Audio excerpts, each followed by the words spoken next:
Hello viewers, this is IT System Admin and Information Technology Learning tutorial channel for you. Today in this tutorial I am going to show you how to block third-party cookies on Google Chrome browser. Sometimes it becomes very important for you, so don't forget to watch full video. To block third-party cookies on Google Chrome browser, click on three dot icon on upper right corner, click on settings. Now click on privacy and security.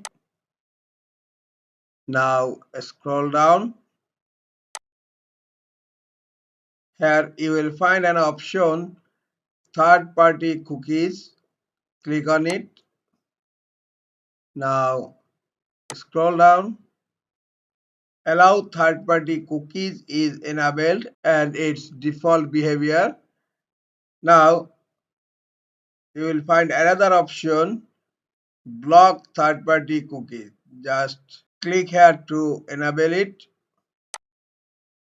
Then you will find some options. Allow related site to see your activity in the group.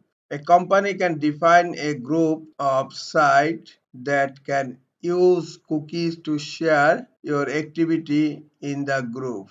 You can turn it on or you can turn it off. This is all for today. Hope this tutorial is helpful for you. Keep watching for next tutorial. Thank you very much.